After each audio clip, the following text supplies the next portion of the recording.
Hi, this is Valluvan. Now we're going to look at the Porter's 5 force model of competitions. These are the four Porter's 5 force model of competitions.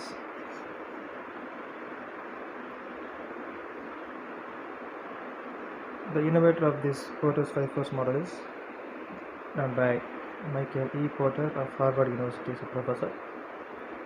Please look at the Porter's 5 force model.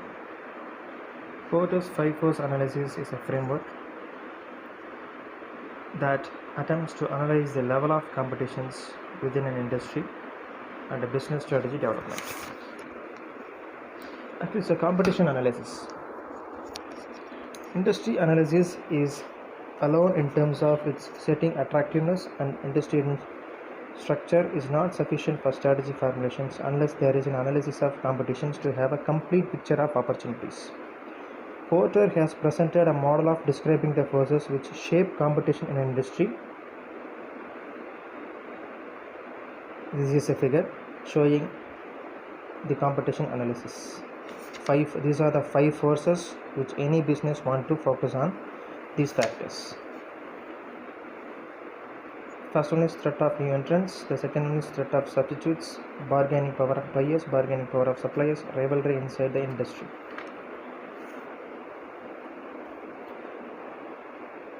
These 5 forces which determine the nature of competition in an industry and profit potentials.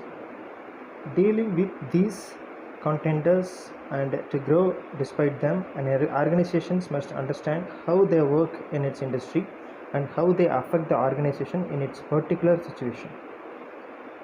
First, let's look at the threats of entry. It's a famous saying that no business remains more attractive than others over the long run. This happens because of the industry is very profitable.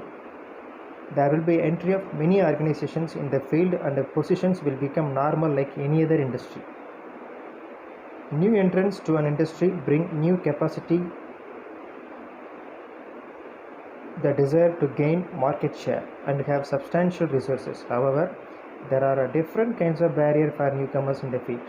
If these barriers to the entry are high and newcomers can expect sharp retaliations from the entrenched competitors, obviously he will not pose a serious threat of entry. There are 6 sources of barriers entry: economies of scale, product differentiation, capital requirement, cost advantage of independence of size, access to distribution channels, government policies.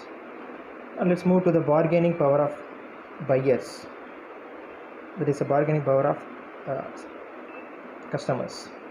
Bargaining power of buyers experts an influence over the organization to shape their prices, quality of products and services offered, distribution channels used, etc. There is a powerful customer group. There will be buyers market and the producer's profit will suffer. Customer group is powerful in the following circumstances. When a buyer will become will have a high bargaining power.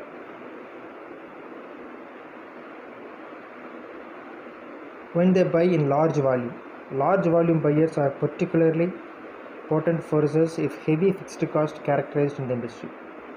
If the products it purchased from the industry are standard or undifferentiated, then the buyers will have a high bargaining power.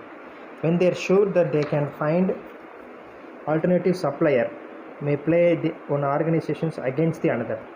This may happen with industrial product. If buyers earn low profit, they will be more price sensitive. In case of their high profit, they will be less price sensitive.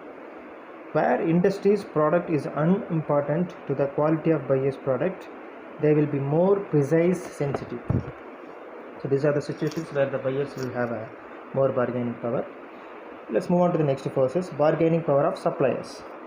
Suppliers can exert bargaining power on participant in an industry by raising prices of goods and services. Thereby, they can affect the profitability of the incumbents of the industry.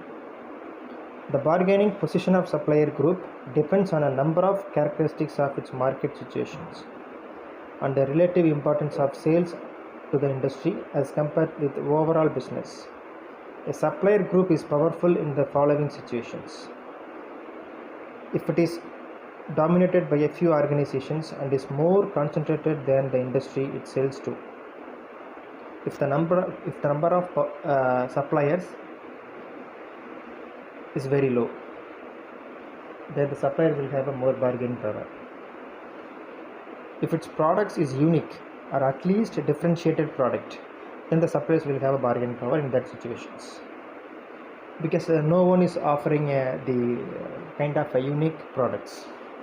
If the supplier sells products having no substitutes, the suppliers selling products doesn't have any substitutes, means the supplier will have a bargaining power.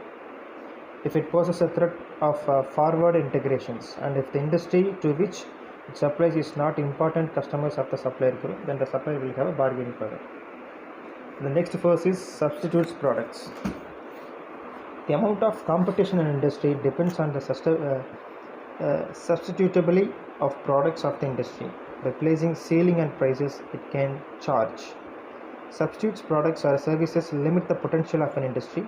A very classical example can be taken of jute industry, which has been outstripped by petrochemical based products as packing materials. There are numerous such examples where product substitutes have affected the growth of industry. Substitutes products that deserve the most attention strategically are those that are subject to improving the price performance trade-off with the industry's product. And the rivalry position. The various factors discussed above are most external form of competitions. However, the competitions from among within the most crucial factor which every strategist should take into account. A rivalry among existing competitors takes a familiar form of jockeying for positions, using the tactics like price competitions, product innovations, promotional activities, and etc. etc.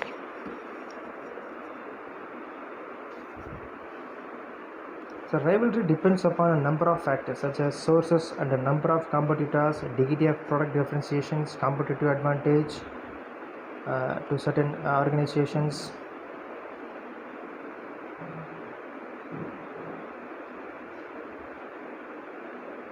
So and the rate of growth in industry, etc.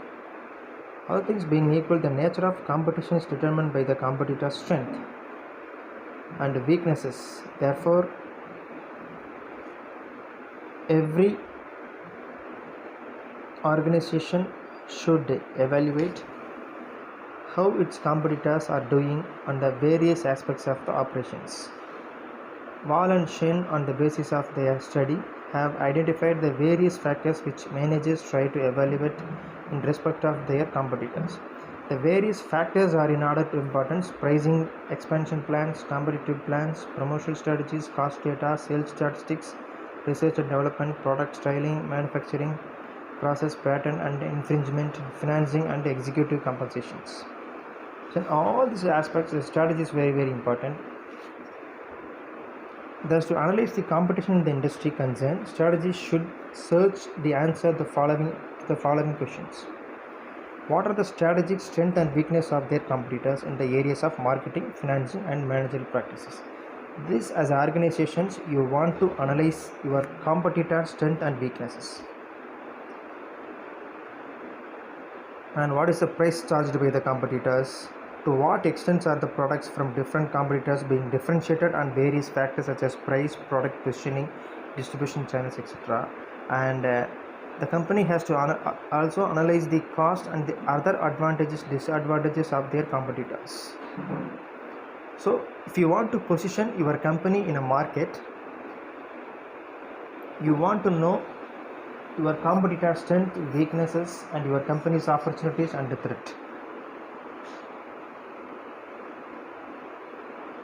So this is the most very, very important forces of an industry analysis. It is a rivalry inside the industries. Thank you.